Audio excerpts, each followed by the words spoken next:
Baik, bismillahirrahmanirrahim. Assalamualaikum warahmatullahi wabarakatuh. Perkenalkan nama saya Farhan Najis dengan NIM 2155 2010 20. Pada video kali ini saya ingin menpresentasikan hasil kerja saya yaitu eh, yang berjudul di sini ada sistem memori untuk keperluan tugas mata kuliah pemrograman sistem yang diambil oleh Pak Fauhi. Di sini ada terlihat PowerPoint-nya. Pertama, di sini ada pengertian sistem memori. Memori sistem adalah komponen kritis dalam komputer yang memungkinkan penyimpanan dan akses data yang diperlukan untuk menjalankan program dan proses.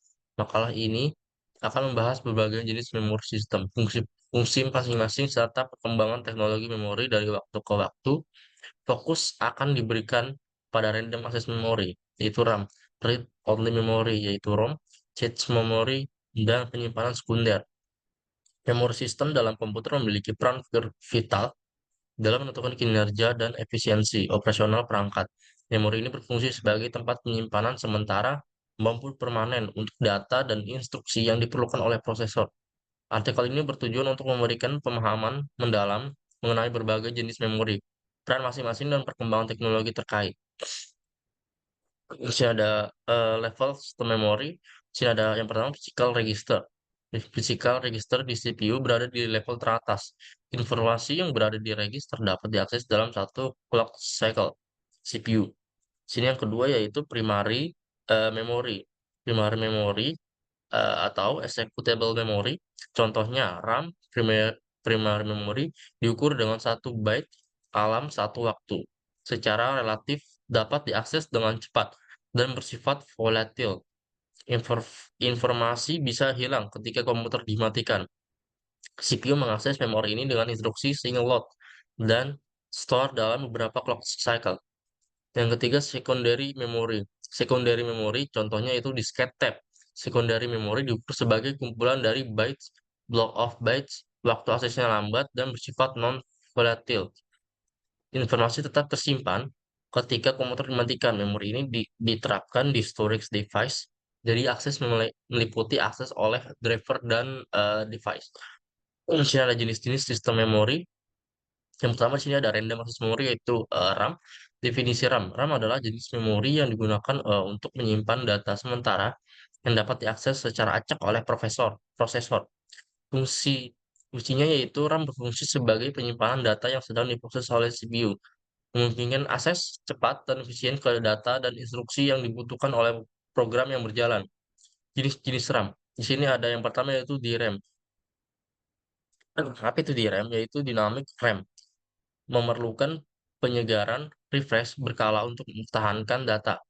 Di sini poin 2 yaitu SRAM, yaitu static RAM. Tidak memerlukan penyegaran berkala dan lebih cepat dibandingkan DRAM, tetapi lebih mahal. Di sini ada jenis sistem memori yang kedua, yaitu read-only memory, yaitu ROM. Definisinya adalah ROM sebuah jenis memori yang hanya dapat dibaca dan tidak dapat ditulis ulang dalam proses normal. Fungsinya yaitu RAM sebagai untuk penyimpanan firmware atau instruksi perangkat keras yang tidak berubah, seperti BIOS pada komputer. Jenis-jenisnya di sini ada tiga, yaitu yang pertama, poin pertama yaitu PROM. Apa sih PROM? Yaitu programmer ROM. Dapat diprogram sekali setelah pembuatan. Poin kedua yaitu EPROM. Erasable Program ROM. Dapat dihapus dengan sinar UV dan diprogram ulang. Poin kedua yaitu double A PROM. Electric Cable Erasable Programmable ROM. Dapat dihapus dan diprogram ulang menggunakan sinyal listrik. Ini yang ketiga itu CHADS-ROM. Definisinya yaitu CHADS-ROM adalah memori berkecepatan tinggi yang digunakan untuk menyimpan salinan data dari lokasi memori, terutama yang sering diakses. Fungsinya yaitu CHADS-ROM memori meningkatkan kecepatan akses data dengan menyimpan data yang sering digunakan sehingga prosesor tidak perlu mengakses memori utama yang lebih lambat. Tingkat cache di sini yang pertama yaitu ada level 1, cache yang terintegrasi langsung ke dalam prosesor. Nah, itu di sini ada. Kemudian ada level 2. Di level 2 sini cache yang berada di dekat prosesor lebih besar dari L1 tapi lebih lambat. L3. Sini cache yang digunakan oleh beberapa prosesor untuk berbagi data lebih besar dan lebih lambat dari L2. Lanjutnya di sini ada memori sekunder.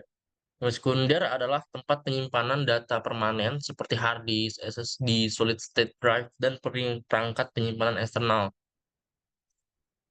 Fungsinya itu memori sekunder digunakan untuk menyimpan data jangka panjang seperti sistem operasi, aplikasi, dan file pengguna.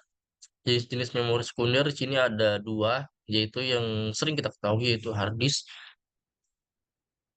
drive atau HDD, penyimpanan data magnetik yang berkapasitas besar tetapi relatif lambat.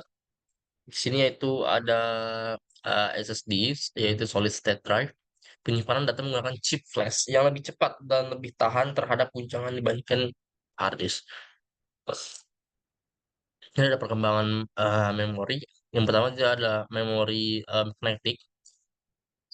Yang kedua, memori magnetis itu di sini ada poin pertama itu magnetic core memory.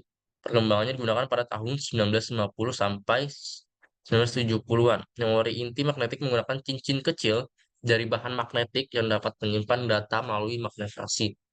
Keunggulannya dia tahan terhadap kehilangan data saat daya mati.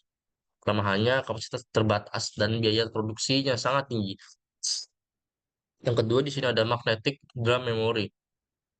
Perkembangannya salah satu bentuk awal memori komputer yang digunakan pada tahun 1950-an hingga 1960-an. Menggunakan drum logam berputar dengan lapisan magnetik. Ini contohnya seperti kayak hard disk. Keunggulannya itu dapat menyimpan data dalam jumlah besar untuk zamannya. Kelemahannya itu kecepatan akses lambat karena mekanisme rotasi. Nah ini sama kayak hard disk ya. Sini yaitu ada era memori semikonduktor. Yang pertama di sini ada static RAM atau SRAM. Perkembangannya ini mulai digunakan pada tahun 1960-an. SRAM menggunakan sebuah flip-flop untuk menyimpan data. Keunggulannya itu dia kecepatannya sangat tinggi dan tidak memerlukan penyegaran berkala. Kelemahannya dia biaya produksinya sangat tinggi dan kapasitasnya sangat kecil terbatas. Yang kedua di sini ada dynamic RAM. Perkembangannya dia awal diperkenalkannya pada tahun 1970-an. Dia menggunakan kapasitor yang memerlukan penyegaran berkala untuk mempertahankan datanya. Dia keunggulannya itu kapasitasnya lebih besar dan biaya produksi lebih rendah dibandingkan SRAM. Dia kelemahannya kecepatannya lebih lambat dan membutuhkan penyegaran terus-menerus untuk mempertahankan datanya. Nah, di sini ada era memori flash. Yang pertama di sini ada NOR flash. Dia perkembangannya awal diperkenalkannya pada tahun 1980-an.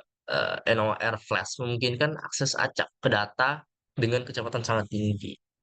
Keunggulannya itu ideal untuk penyimpanan firmware dan perangkat keras yang memerlukan akses cepat.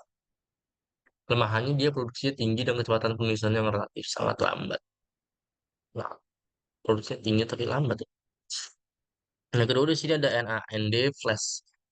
Perkembangannya dia awal perkenalkannya di tahun 1980-an. Dan flash ini memungkinkan penyimpanan data dengan kepadatan tinggi dan biaya lebih rendah, sangat rendah.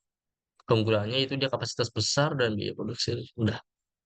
Ideal untuk penyimpanan massal seperti SSD dan kartu memori. Kelemahannya dia kecepatan akses acak lebih lambat. Lebih dibandingkan, lah dia udah lambat. NOR aja udah lambat. Lagi NAND flash lebih lambat lagi. Jadi ada era memori non-volatile. Yang pertama sini ada eh, phase change memory atau PCM.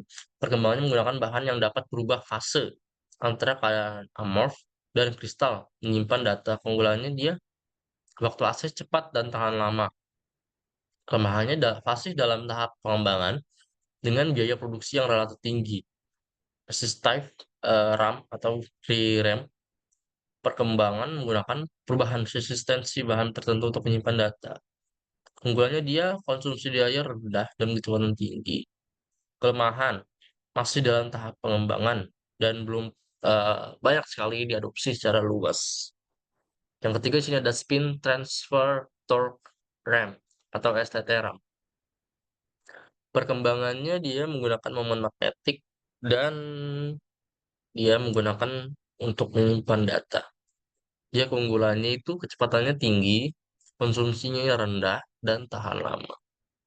Kelemahannya dia itu teknologi baru yang masih dalam tahap penyempurnaan. Kok ini nggak ada Viram ya? Biasanya ada Viram lagi, satu lagi Viram virtual Random. Oke, sekian dan terima kasih. Itulah presentasi dari saya, Faron Novenagis. Apabila ada kekurangan mohon dimaafkan. Terima kasih. Wassalamualaikum warahmatullahi wabarakatuh.